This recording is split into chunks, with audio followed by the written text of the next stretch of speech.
How's it going, guys? We're back for another beer review. Who knows when this will be posted? I'm now in almost albino rhino mode, where, although for him it was because he just had so many fucking videos to do that he had this massive backlog. I have this massive backlog now because I'm just sort of throwing one or two out every week at the most. So, yeah, it's kind of nice. But we're gonna be jumping the gun here a little bit, aren't I? We're going to be reviewing something from Granville Island. I'm not too excited about that. Let's just be clear. I'm not a big fan of Granville Island's stuff, really. It's just kind of borderline, middle-of-the-road kind of stuff for the most part. But this is their Under the Bridge series, and it's their infamous IPA, 6% alcohol by volume. Kind of like that label, though. That's a pretty, just sort of very minimalistic, attractive-looking label. That sort of thing really catches my eye. So that's partly why I bought it, because I'm also, like, as I said in previous videos, I'm sort of semi-retired to doing this stuff. I just kind of lost a lot of interest in going hardcore on it. So now there's times where I'll pass up stuff at the liquor store, won't even bother reviewing it, and I almost did it with this. If honestly, it was only the label that kind of attracted my attention to it. So there you go. It says, infamous IPA, Granville Island wasn't always pretty parks and public markets. This place has a tough, gritty past.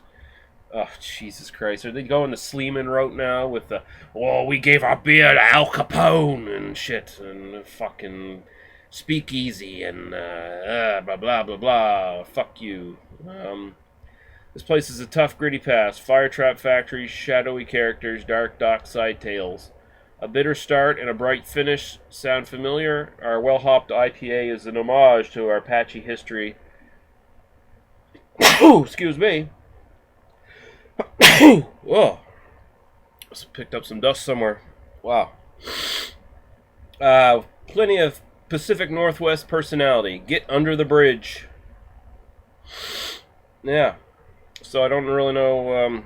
There was a bunch of information on the fucking box. I should have read the box. I think it tells you what's in it and everything, but whatever. It's Granville Island. I'm not expecting a whole lot.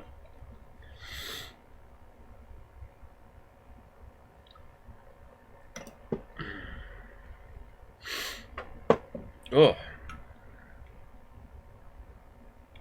Alright, she's sort of a bright copper color. Looks decent enough. Alright, to aroma.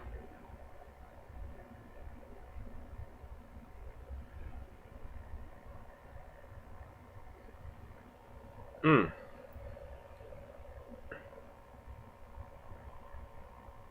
know, the hop profile, I don't know exactly what hops are in this, like I said.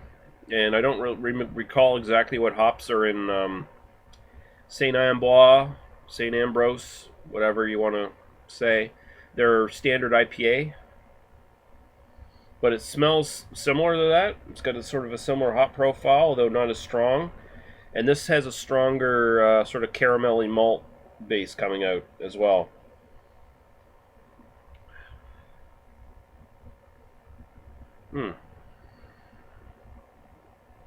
Toffee-ish caramel malt.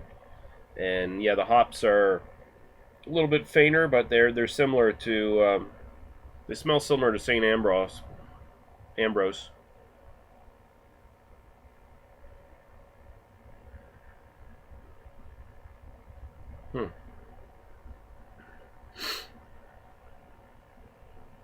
Kind of seems to be a little bit of a almost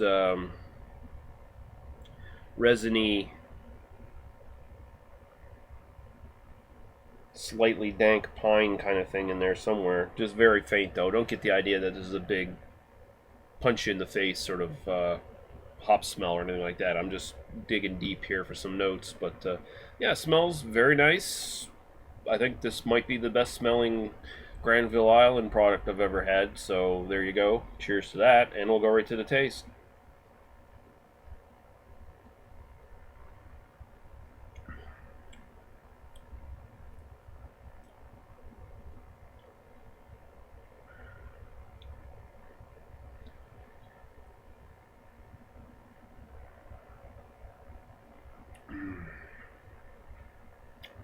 It's not bad.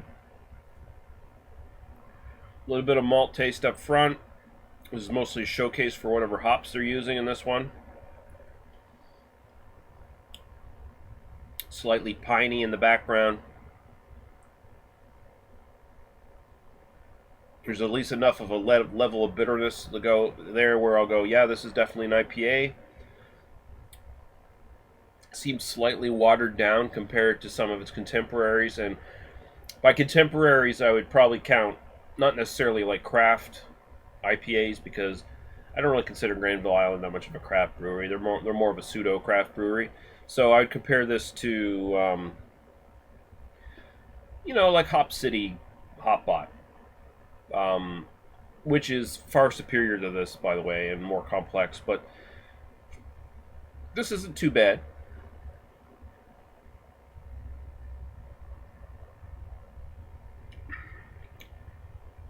Yeah, it's all right.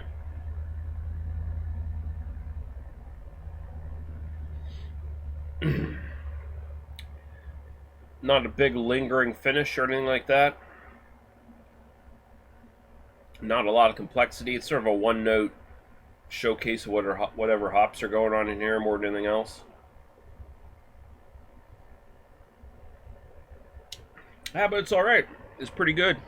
A decent little pseudo craft IPA, I guess you could put it. The infamous IPA from Granville Island. I'm gonna go. And saying this, I probably won't buy it again, but I did enjoy it. I'm gonna go 3.5 out of 5.